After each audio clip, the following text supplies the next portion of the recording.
But how would this apply to, say, remediation? I mean, do you have people in your organization who would probably make the same kind of quote? Too much uncertainty, right? I don't really know what's going to happen 30 years from now, 20 years from now, 10 years from now, 5 years from now. Baseball, they've been playing baseball in the United States for 100 plus years. Tremendous amount of data, statistics, right? Like crazy. There's a stat for everything in baseball. Probably out of any other sport we have, there's more statistical background data on baseball. He didn't think much about it in this quote, though. He's just saying there's a lot of variables, there's a lot of uncertainty. I think remediation, most of the people that have been in remediation, on their bad days when they wake up in the morning, I think they think about it this way. Things are out of my control. I wish I could do better. I'm going to get in trouble for this reserve change that I have to tell my boss about. Those kinds of things. Maybe we can do something about this. Maybe we can change it. But keep this in context as we go through the rest of the slides. So today, I'm going to talk about kind of the backdrop on technical data strategy and technical data execution, some choices that you can look at, some execution discussions and items. How can you execute that strategy that you select? And then we're going to talk a little bit about what you're going to hear in the breakout sessions that will show specific examples of some of these strategies and choices that we're talking about. So the backdrop. I love data. You guys probably know that.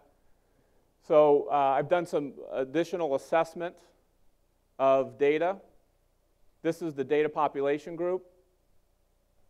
So it's a mixed bag of upstream oil and gas, downstream oil and gas, midstream, chemicals, utilities with manufactured gas plants, chemical plants. So it's a pretty wide range of projects.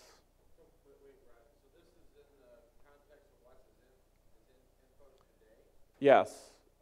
Not all of Enfos, but this is the data group, the sample group that I use for the next slide. So it's a wide range of projects and a large group of projects. Oh, they're all Joe's. They're all Sunoco. No. I picked sites that had data that was available for my assessment. So if data existed, then it was part of it. So the spend breakdown of that portfolio over a 3-year period of time is right here. And yes, there's variation between project type. There's obviously variation based on what phase of work you're in. But I look at it as that portfolio that I had on the previous slides is steady state. Sites coming in, sites going out. Sites moving from phase 1 to 2 to 3. So I look at it as a steady state environment. So does anything surprise you on there? Field services, 45% of the costs. And professional services, that's back in the office, right? 39%, almost 40%. Those two dwarf everything else. Lab, 5%. We have a lot of representation here from the laboratories. So 5% of the spend in that large group that I assessed was analytical services. A lot of you probably know what the next question is, and that is, for every dollar we spend in analytical services, what's the multiplier effect in terms of our field services cost and our professional services cost, right? Because that data has to be planned for, that data has to be assessed, analyzed, reviewed, reported on, put in the conceptual site model, put in our risk models, put in our maps, our drawings. So I don't have the answer to that on the next slide, but I do want to show you what it breaks down, though, in terms of labor versus non-labor cost. In total, now, all of that spend that I had broke down on the bar chart, 65% of it's labor. The rest of it would be your equipment, your materials, your waste disposal, and things like that. So between field services and professional services, that 80+% of the total cost, close to 3/4 of it is labor, right? And that's why computing systems exist, in my mind, and is to make labor more efficient. Because you're getting, if you're the owner-operator, you're paying for labor. If you're a consultant or vendor, you're paying for labor, right? So think about it in that way in terms of where these costs are going for, the breakdown of labor, non-labor, and what are the opportunities for improvement. Technical data, in context of my discussion, has to do with managing sample points, sample plans, chain of custodies, lab data, field data, off-site risk data, and some other information groups that we'll talk about here in a little bit.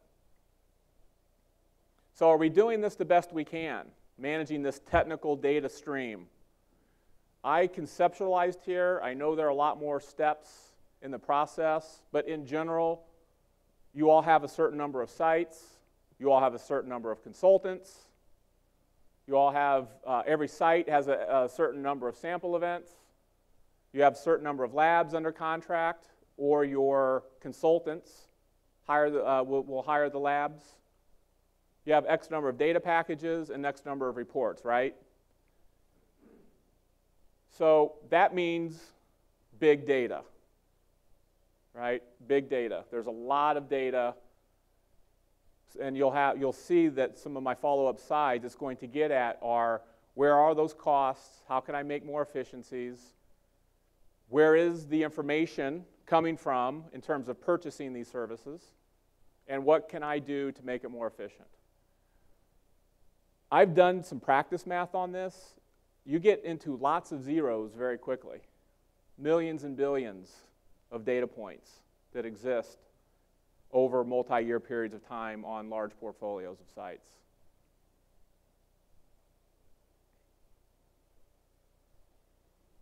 So the why. This gets into some of the IT strategy. Why would we think about changing the way we're currently managing all of this environmental data, all of this technical data? Well, most systems that are out there are, in my mind, a disaster, or it's completely ad hoc. Information systems and resources can always be allocated better. Shay brought this point out. They had a really good system in their retail portfolio for managing data. It could get better. And that was one of the driving factors to move ahead with Enfos with these other portfolios that they wanted to integrate. A successful strategy can help you adapt to change. So that's a sustainable organization. You know, a point that Shay brought out was that intellectual capital will be retiring. That's important. Mike and I had a call last week with someone who's not in this room, and one of the drivers of them looking for an enterprise commercial-wide system is that all of their staff, or their management staff's getting to the retirement age, and they want to leave a legacy of an optimized business process and information management strategy. It was the first time I had actually heard of that as a driver. This was an executive who's going to be retiring soon. It's one of his big drivers. The information strategy will make the data more meaningful. You've heard Craig in the past, you've heard me, you've heard Mike, Tori, others at Enfos, that we believe in this data in context philosophy. And that is that data can be enriched when you combine different data groups into your same assessment and analysis.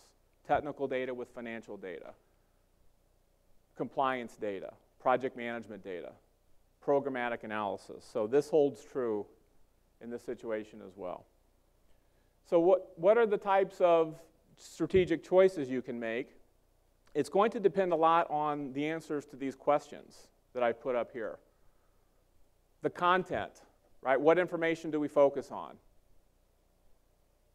We've got different data domains for environmental liability management.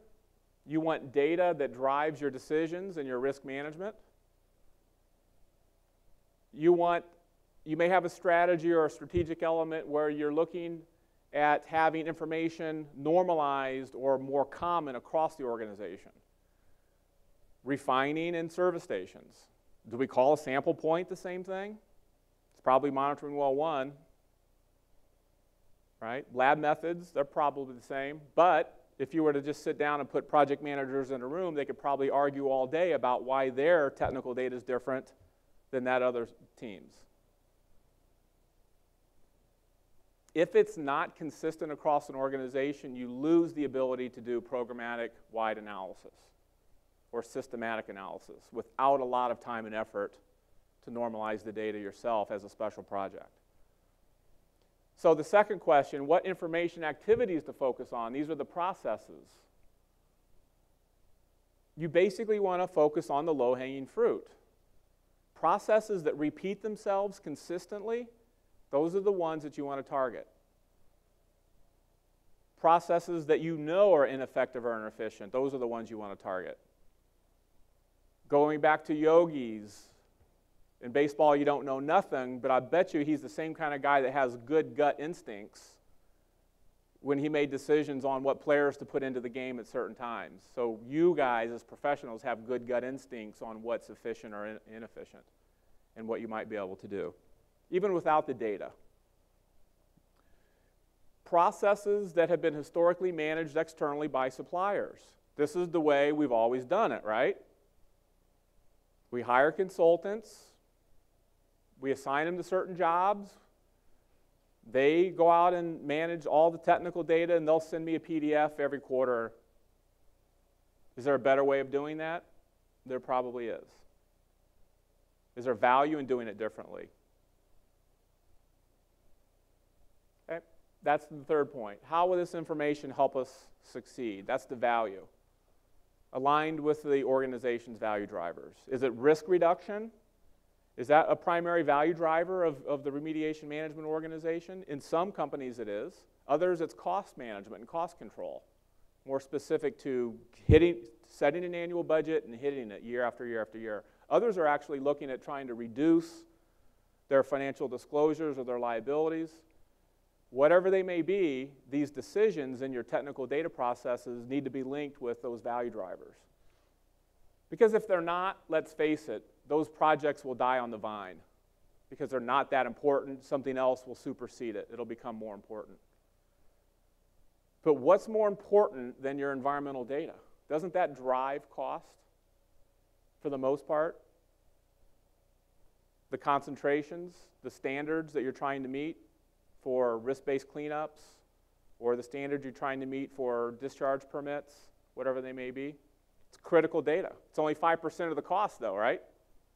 Not really, because we know there's the multiplier, the cost multiplier out there. So the data domains, there's internal to the company. So in Shay's organization, that first column, that's the type of data domains you have in remediation. Financial, technical, risk, the locations or the operations, the compliance, the legal, and then the people. And externally, these would be your supply chains and your suppliers, your communities, and your regulators. So those are the data domains. And each one of you, if you're working for industry, probably look at these with different levels of prioritization in your mind. Financial seems to be a big one, right?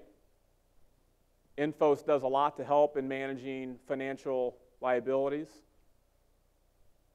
But there's all these other areas as well that you're currently working on some way, somehow. They may not be integrated with your overall information management strategy yet. So I've broken it down now, getting into the weeds here a little bit for technical data management. These are some of the core processes. Location management, sample event planning, field data, laboratory data, O&M or system data, and potential sensitive receptor data. These are examples. Now, what's interesting about these processes, if you go back to one of my slides, the ones you need to focus on where there's opportunity for improvement, they repeat themselves over and over again. They're repeatable processes. So this schematic is just designed to reiterate that point.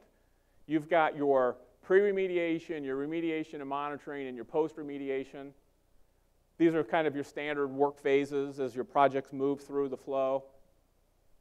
And if you look at example A, laboratory data management process, doesn't it repeat itself over and over and over again on a single project through its life and then on a portfolio through its life? That's opportunity. Receptor risk management, same way. So these processes repeat over and over again. Take advantage of an information management approach to reducing risk and reducing cost. So the value drivers. This slide focuses on that third element. What's the value? This diagram has been adapted from SAS, which is a real strong player in the analytics software market. I liked it a lot, so we've adapted a little bit. But it basically says that you have a degree of intelligence on your x-axis, getting larger, going towards me on this slide, and competitive advantage. So with your information, how does it link to our value drivers? Most of you are beyond access and reporting, but not all of you are. You still may need to conquer those aspects. Just accessing data, where is my data? Most people today, when it comes to technical data, if you're the owner-operator, you have to pick up the phone and call a consultant to ask them where your data is. Let's face it. Right? And then it's going to take a while to find it, probably. Now, I'm generalizing. I know that there are, both with laboratories and consultants, there's a lot of portals out there where information can be made available, certain types of information. But in general, it's not within one common framework. At the top of this, where you have the highest degree of intelligence and the highest competitive advantage, you're looking at the analytics. Why is this happening? What if the trends continue? What will happen next? And what's the best that can happen? Shay had a perfect example on the financial side in his slide. That slide on the reconciliation. Right? That will be a data-driven type decision. 90% of their costs, environmental remediation costs for their refineries, isn't being planned up front between the consultant and their project managers. It's coming in on the back end. That's huge. And he's recognized that he knows there's some legitimate charges in there. There are some legitimate charges there, but there's probably a lot of expenses and charges that aren't part of his remediation budget, reserve, or project. I guarantee you he'll find cost savings in there. Now, they're his cost savings. So one thing is just the shell game, moving the costs around properly. But the other is exposing some expenses or costs or inefficiencies that just shouldn't exist in the first place, no matter who's paying for it in his organization. But he's moving up into this analytical area. He's using that data to uncover those opportunities. Same will happen on technical data. Different examples around that we could talk about. Okay? If I know I have a certain risk profile on a site based on some criteria, potential receptors, water wells, I have my geology information, my hydrogeology, I have my groundwater data or my soil data or my vapor intrusion data. Then I have my financial data. Don't you think that putting that together in an analytical environment, that will give you some insights that you or your consultants, some insights that you've really never had before? It's going to take that intuition to the next level. We're going to show you some examples of that in the breakout sessions. So moving into the executing, we can keep things the same, and a lot of companies will, right? And maybe through a lot of time and effort, you feel that that's optimum, and you can get access to your information and data when and where you need it. That may be your choice. Keep things the same. You may recognize that you need to do something, but you might build your own.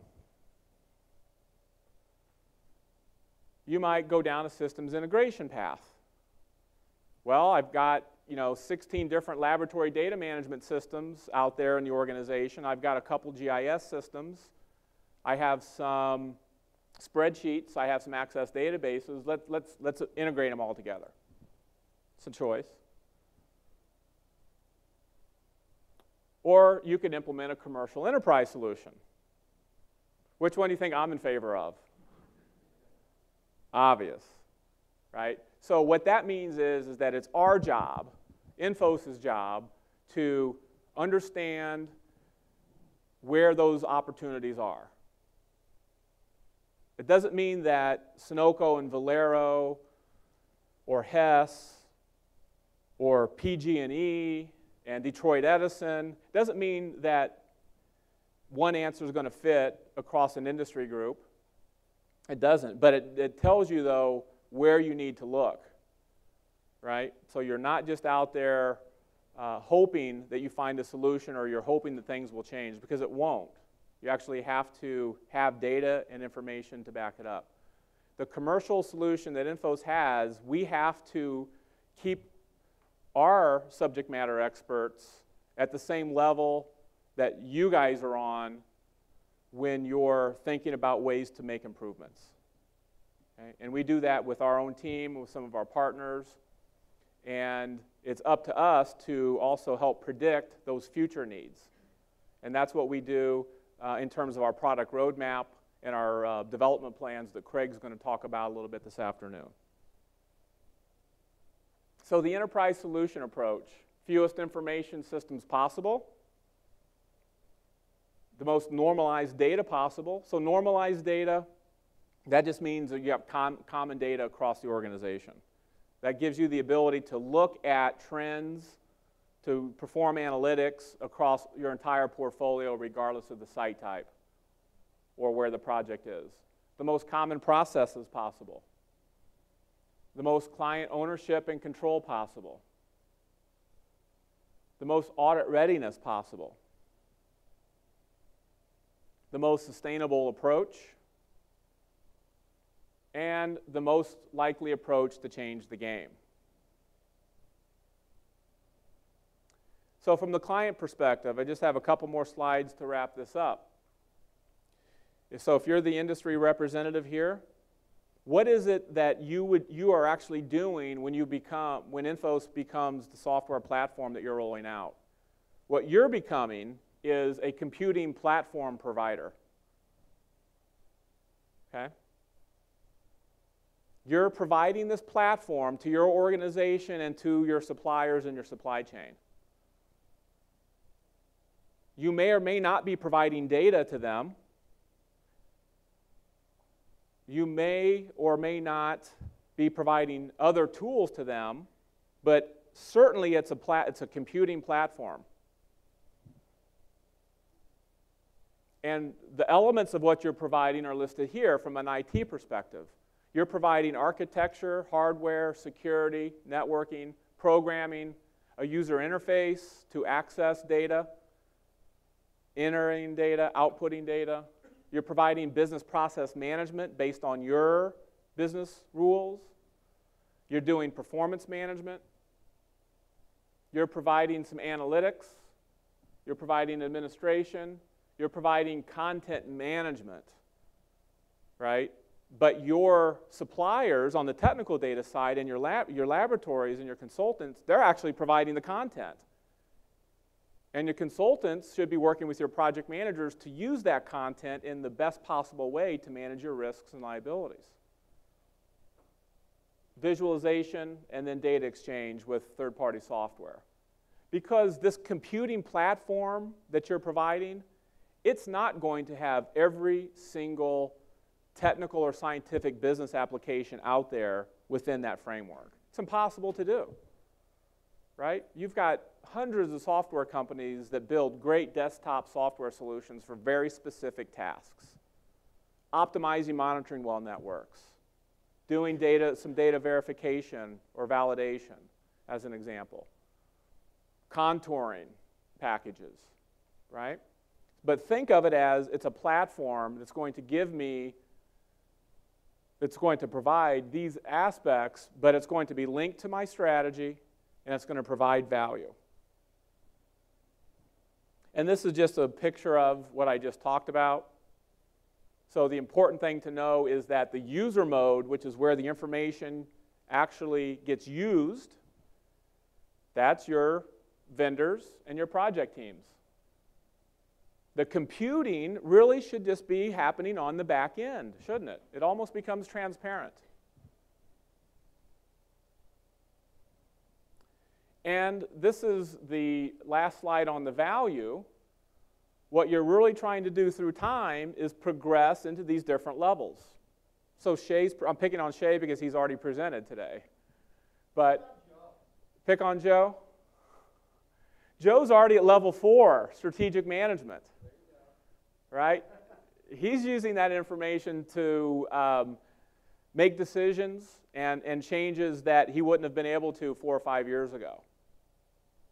Shay's working his way up to that. He wants to be like Joe. Okay? So level 1, do we have our transactional data? Can a lab send data to Enfos without errors? Yes. Can our consultant upload sample points without errors? Yes.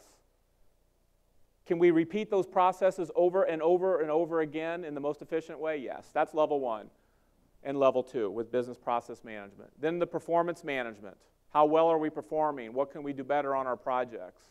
And then the level 4, where Joe's at, is the strategy. What ifs and statistics.